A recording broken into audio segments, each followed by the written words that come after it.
हो बच्चों से अच्छा अगर आपको चैंपियन कहा जाए, क्योंकि जो भी जहां बैठे हैं सभी चैंपियंस हैं, जो भी पढ़ रहे हैं कंसेप्ट वाला के साथ सभी चैंपियन हैं। और ये चैंपियन आप प्रूफ कब होगे? जब आपका रिजल्ट अच्छा आएगा। ठीक है, टर्म 1 जो 50% वेटेज का है उसमें ज्यादा से ज्यादा मार्क्स स्कोर करने हैं। ठीक है, वो कब आएंगे? जब आपके कंसेप्ट बिल्कुल होंगे क्लियर, साउंड, बोल्ड। तो चलिए अब हम इनको साउंड बोल्ड करते हैं इन कंसेप्टों को। तो प्रोबेबिलिटी पढ़ना है, काफी आसान है, काफी आसान है। और इससे जो फ्री के आपके नंबर्स मिल जाएंगे। फ्री के नंबर इन द सेंस कि जितने भी क्वेश्चंस आएंगे आप इजीली कर लोगे। क्यों? क्योंकि आपके साउंड मतलब साउंड जो है ना, कहाँ का, माइंड का, वो बिल्कुल क्लियर है, आपको सुनाई देगा। चाहे प्रोबेबिलिटी का क्वेश्चन है, इसको ऐसे करना है। ठीक है, चलिए अब देखते हैं। तो प्रोबेबिलिटी स्टार्ट करनी है। देखिए क्या होता है इसमें ना, घटनाएं घटती हैं जिसको हम बोलते हैं इवेंट्स। क्या बोलते हैं? इवेंट्स। जैसे बारिश होगा या नहीं होगा, सिक्का उछालेंगे तो हेड आएगा या टेल आएगा, एक डाइस को फेंका तो 1 आ सकता है, 2 आ सकता है, 3 आ सकता है, 4 भी आ सकता है, 5 भी आ सकता है, और ज़्यादा से ज़्यादा 6 आ सकता है। 7 आ सकता है क्या? नहीं आ सकता है। क्यों? क्योंकि उसमें डाइस में 7 है ही नहीं। ठीक है, तो ये सारी चीज़ सीखनी है इसमें। तो प्रोबेबिलिटी होता क्या है, पहले इस बात को समझ लेते हैं। देखो आप पढ़ लेना, एनसीईआरटी में दे रखा होगा उसका डेफिनेशन और उसके फॉर्मूले और मूल्य भी। ठीक है ना, आउटकम ऑफ एन इवेंट, ये सारी चीज़ें। तो उतनी भारी भरकम इंग्लिश में नहीं समझाना है हमें, नॉर्मल समझना है। तो प्रोबेबिलिटी होता क्या है, इस बात का अगर ध्यान दिया जाए तो होता है आउटपुट। वो भी कैसा आउटपुट? फेवरेबल। ठीक है ना, favourable output of an event या ऑफ टू इवेंट। ठीक है ना, किसी भी इवेंट से फेवरेबल आउटपुट क्या है? ओवर टोटल आउटपुट्स या टोटल इवेंट्स बोल सकते हो। क्या बोल सकते हो? टोटल आउटपुट या टोटल इवेंट्स बोल दीजिए, टोटल इवेंट्स। ठीक है ना, इनका जो रेशियो होता है वही हमारी प्रोबेबिलिटी कहलाती है। जैसे समझेंगे, जैसे मान लीजिए एक सिक्का है, सिक्का के 2 पहलू होते हैं, एक हेड होता है और एक टेल होता है। मैं बोलूं कि प्रोबेबिलिटी ऑफ हेड, इसका कहने का मतलब है कि ये हमारा फेवरेबल कंडीशन पूछा जा रहा है कि हेड की प्रोबेबिलिटी कितनी है। तो हेड कितनी बार आ रहा है? सिक्का अगर एक बार उछाला गया है तो चांस है कि एक बार ये हेड आए, तो इसकी प्रोबेबिलिटी कितनी हो जाएगी? 1। नहीं, प्रोबेबिलिटी 1 नहीं होगी। क्या होगा? फेवरेबल आउटकम 1 हुआ। टोटल इवेंट कितने हैं? 2, हेड और टेल मिला के ये टोटल इवेंट्स कहलाते हैं। तो वो कहाँ आएगा? डिनोमिनेटर में। तो प्रोबेबिलिटी कितनी हो गई? 2। गलत। प्रोबेबिलिटी कितनी हो गई? 2। ये बिल्कुल गलत है। प्रोबेबिलिटी क्या हुआ? 1/2। ना ये इंडिविजुअल 1 होगा ना ही इंडिविजुअल 2 होगा, दोनों का कॉम्बिनेशन। ठीक है, अब मैंने 1 भी बोला, मैंने बोला प्रोबेबिलिटी नहीं हो सकती, मैंने बोला 2, मैंने बोला ये भी प्रोबेबिलिटी नहीं हो सकती। क्यों बोल रहा हूं बार बार? क्योंकि आपको ये पता होनी चाहिए कि जो प्रोबेबिलिटी होती है वो कहां से कहां तक होती है। ये 0 से तो ग्रेटर देन या इक्वल टू होता है, बट ऑलवेज लेस देन और equal to 1। Always less than equal to 1। अब सर क्या बात कर रहे हो? सही बात कर रहा हूं। देखो कैसे, अगर प्रोबेबिलिटी 0 के इक्वल हो जाती है तो ये क्या होता है? Impossible event. जरा इसको समझते हैं। जैसे मान लीजिए कि आपके पास एक थैला है, ठीक है ना। अब मेरी ड्राइंग तो अच्छी है नहीं, आप खुद बना सकते हो। मान लो क्या एक बैग है, एक थैला है, इसमें आपने ग्रीन बॉल डाल दिए। मान लो कि आपने इसमें से ग्रीन बॉल डाल दिया, ठीक है ना। 1 2 3 4 5, कितने ग्रीन बॉल्स हैं? 5। अब मैं बोलूं what is the probability of red ball. आप जब जब इस थैले में हाथ डाल के बॉल बाहर निकालोगे, हर बार क्या आएगी? ग्रीन। अच्छा, एक बार ग्रीन आ निकल गया, दूसरी बार निकालता हूं सर कहीं लाल आ जाए। नहीं नहीं, क्यों आएगा ग्रीन? आपको पता नहीं इस थैले में क्या है, हमें पता है कि इसमें क्या है, ग्रीन बॉल्स हैं। आप जितने, मैं आपसे कहूंगा चलो इसमें से रेड बॉल निकाल के दिखाओ। आपने एक बार हैंड से उसमें से डाला और निकाला, कितना है? रेड बॉल नहीं है, एक भी रेड बॉल नहीं है। कैसे बॉल आएगा? ग्रीन। क्योंकि पूरे थैले में क्या रखा हुआ है? ग्रीन बॉल्स रखे हुए हैं। तो कैसा बॉल निकलेगा? हर बार ग्रीन बॉल निकलेगा। तो यहाँ पे यही जो कंडीशन होती है, इसी को हम बोलते हैं इम्पॉसिबल इवेंट। क्या बोलते हैं? Impossible event. हर बार आपका कौन से बॉल आने वाले हैं? ग्रीन बॉल आने वाले हैं। ठीक है सर, तो इसके लिए क्या कहेंगे? तो इसका मतलब ये हो गया प्रोबेबिलिटी इक्वल टू 1। इसका मतलब हो गया ये श्योर इवेंट होता है। क्या होता है? Sure event. ठीक है, श्योर इवेंट कहने का क्या मतलब है? हर बार क्या निकलना है? ग्रीन। ये आप श्योर हो कि इस थैले में से जितने भी बॉल्स निकलेंगी बाहर, वो सभी कैसी होंगी? ग्रीन बॉल होंगी। ठीक है ना, तो ये होता है हमारा श्योर इवेंट। तो ये डाटा जो है काफी इंपॉर्टेंट डाटा है। इसको जरूर याद रखें, जो प्रोबेबिलिटी की रेंज होती है greater than equal to 0 but less than equal to 1। अब 0 कहाँ होगा, इससे आपके जो फिल इन द ब्लैंक्स हैं जो भी एनसीईआरटी के, वो यहाँ पे आपका यूज आएगा इस पूरे फॉर्मूले का। दूसरी बात, ये क्या था, प्रोबेबिलिटी अकरेंस, ये प्रोबेबिलिटी हो रही है, तो एक फार्मूला वाला होता है, ये हमारा फर्स्ट फार्मूला हो गया। दूसरा फार्मूला क्या है कि प्रोबेबिलिटी होना और प्रोबेबिलिटी नहीं होना दोनों का समेशन कितना आता है, 1। मैं अच्छे थोड़ा लिख दूं, प्रोबेबिलिटी अकरेंस, उससे पहले मैं इस बोर्ड को ही रफ कर दूं थोड़ा बहुत कि थोड़ा स्पेस हो जाए। यहाँ तक जिन बच्चों को समझ में आ गया होगा, अगर नोट्स बनाना चाहते हैं आप वीडियो पॉज करके नोट बना सकते हैं। अब जरा समझना, प्रोबेबिलिटी अकरेंस, जो प्रोबेबिलिटी हो रही है और जो प्रोबेबिलिटी नहीं हो रही है, राइट। अब उन दोनों का समेशन जो होता है वो 1 के बराबर होता है। कितने के बराबर होता है, 1 के बराबर होता है। जैसे कि मान लो कि किसी क्लास में 5 बच्चे हैं, जिसमें से 2 का सेम डेट पे बर्थडे होने की प्रोबेबिलिटी, अगर मान लो कि कोई 2 बच्चे हैं, 5 बच्चे थे टोटल हमारे पास, और उनकी प्रोबेबिलिटी है कि उनका जो बर्थडे है वो 0.002 है। ये प्रोबेबिलिटी है कि उनका बर्थडे जो सेम हो सके। तो प्रोबेबिलिटी कितनी है कि बच्चों का बर्थडे सेम ना हो, तो यहाँ पे डाटा पुट करो, तो कैसे निकालोगे, जिनका बर्थडे सेम नहीं है तो यानी कि वो अकरेंस नहीं हो रहा है प्रोबेबिलिटी। तो हमारे पास एक फॉर्मूला था PE plus of PE dash equal to 1, तो यहाँ पे PE कितना है, 0.02 plus of PE dash equal to 1, तो यहाँ से हो जाएगा PE dash equal to 1 minus of 0.02। ये डाटा मैंने क्यों लिया, क्योंकि बच्चे बहुत गड़बड़ करते हैं। देखिए कैसे, ये हो गया 1, यहाँ पे हो गया 0.02, आप इसको सबट्रैक्ट कर रहे हो, तो सबसे पहले आपको क्या करना पड़ेगा, यहाँ डेसिमल लगा के 2 जीरो लेने पड़ेंगे, ताकि 10 में से 2 जाएगा तो 8, ये बचेगा 9, और ये अपनी डिग्निटी को खो चुका है, अभी 0 हो चुका है, राइट। तो जो प्रोबेबिलिटी ना होने की संभावना है कि बर्थडे सेम ना हो, वो कितना हो जाएगा, 0.98। बहुत सारे बच्चे पढ़ते हैं 0.98, वो गलत पढ़ते हैं। डेसिमल के बाद हमेशा अलग अलग डिजिट के हिसाब से पढ़ना होता है, तो ये क्या होगा, 0.98। तो प्रोबेबिलिटी नॉट अकरेंस जो होगा वो कितना होगा, 0.98। नोट कर सकते हैं आप। नेक्स्ट पॉइंट, इतना वीडियो पॉज करके नोट कर लेना आप। चलिए, 2 फार्मूले तो आपने सीख चुके हैं, तीसरा फार्मूला जो हमें सीखना है, डाइस। ठीक है बच्चों, डाइस काफी आसान है, जरा देखेंगे डाइस कैसा होता है।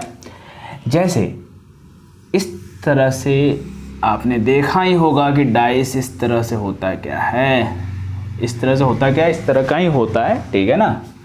थोड़ा सा इसको और अच्छे से अरेंज कर लिया जाए तो हमारा जो डाइस है वो काफ़ी खूबसूरत दिखेगा। थोड़ी जो ड्राइंग की प्रॉब्लम है, डाइस बिल्कुल सीधा होता है। ये लो भैया, अब क्या करना है आपको, इसके एंड टू एंड को ज्वाइन कर लो, वेरी गुड। चलिए, आपने देखा होगा कि जो डाइस होता है वो क्या है, क्या पढ़ रहे हैं हम लोग, डाइस।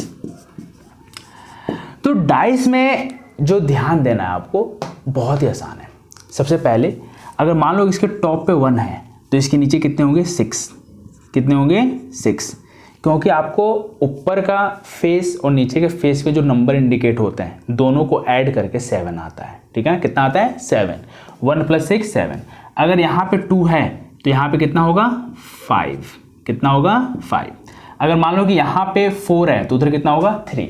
तो डाइस में नंबर कौन कौन से होते हैं, नंबर होते हैं 1 2 3 4 5 6, ठीक है ना। अब इन नंबरों से आपके बहुत सारे क्वेश्चंस बनते हैं, ठीक है। चलो बच्चों, तो अब आपके इतने नंबर्स हैं, कितने, 1 2 3 4 5 6, ठीक है। 6 से ज़्यादा हो सकता है क्या, नहीं हो सकता ना। जैसे 6 से ज़्यादा 7 8 9 10, ये सारे नंबर हमारे डाइस में नहीं होते हैं।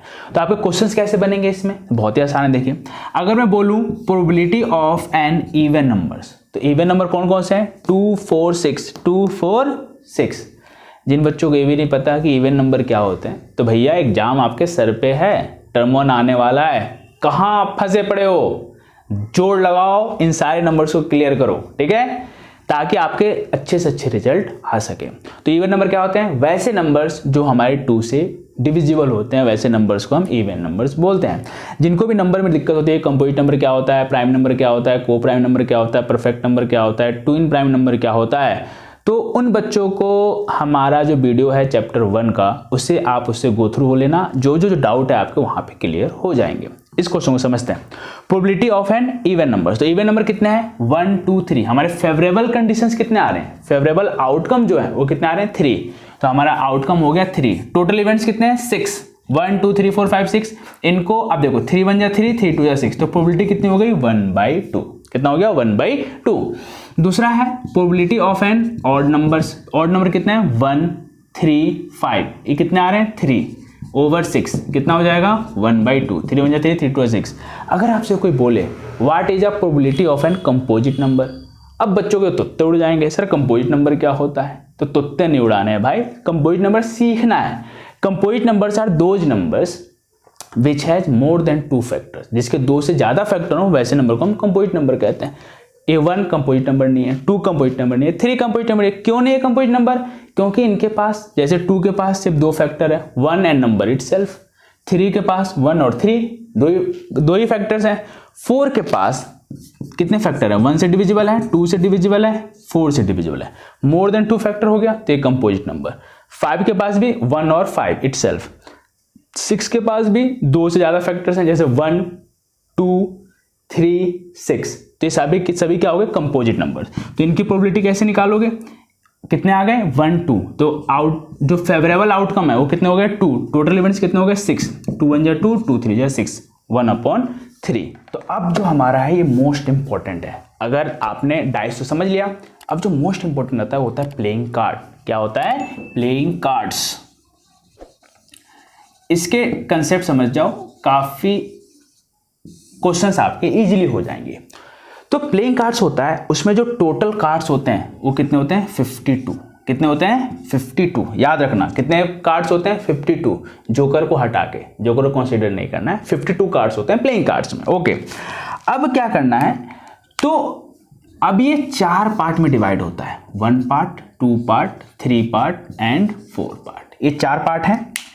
आपने देखा होगा, जिन्हीं बच्चों ने देखा होगा उन्हें समझ में आएगा। 2 तो हमारे रेड होते हैं। कौन कौन से रेड होते हैं? एक होता है डायमंड जो कि इस तरह से बना होता है, एक होता है हार्ट, एक होता है हार्ट। तीसरा जो होता है वो ब्लैक से बना हुआ होता है, ठीक है, ये होता है क्लब, जैसे कि वो इस तरह से बना हुआ होता है। चौथा जो होता है वो होता है स्पेड। स्पेड कैसे बनता है? देखिए कैसे बनता है।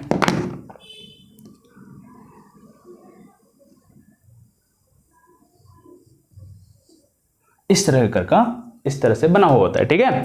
तो आपने देखा कि इसको कितने पार्ट में डिवाइड किया गया? 4 पार्ट।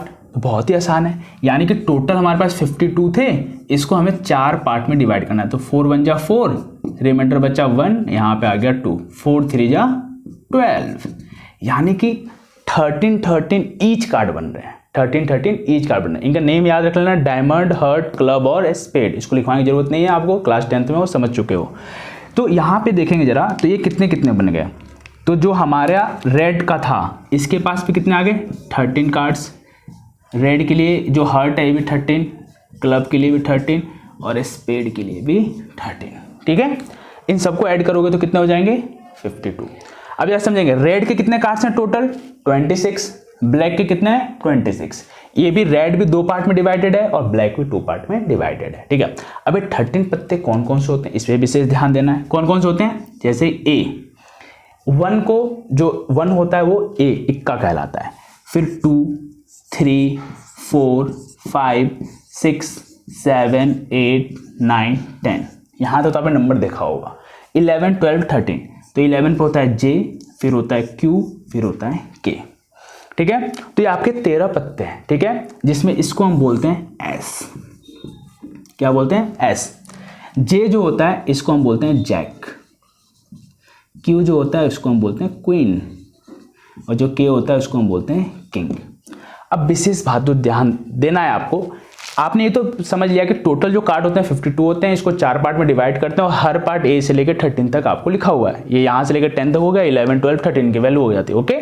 अब इसमें एक बात और आता है जो बार बार आपको क्वेश्चन में पूछा जाता है, जैसे फेस कार्ड। क्या बोलेंगे? Face card.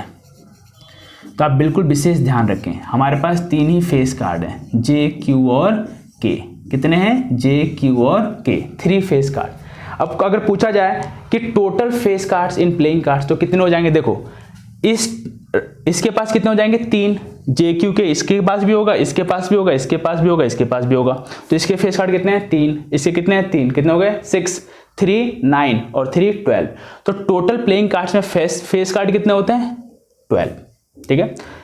सिर्फ रेड के कितने फेस कार्ड होते हैं? 6। 3 + 3 6। सिर्फ ब्लैक के कितने होते हैं? 3 + 3 6। ठीक है ना। तो इस तरह से क्वेश्चन आपको घुमा घुमा के पूछता है, तो आपको घूमना नहीं है, आपको खुद क्वेश्चन को घुमाना है, क्योंकि आपके कंसेप्ट कैसे हैं? बिल्कुल क्रिस्टल क्लियर। तो यहाँ पे इतना सफिशिएंट डाटा है जिसके हेल्प से आप क्लास 10th की प्रोबेबिलिटी अच्छे से कर सकते हो। पढ़ाई करो दिल से।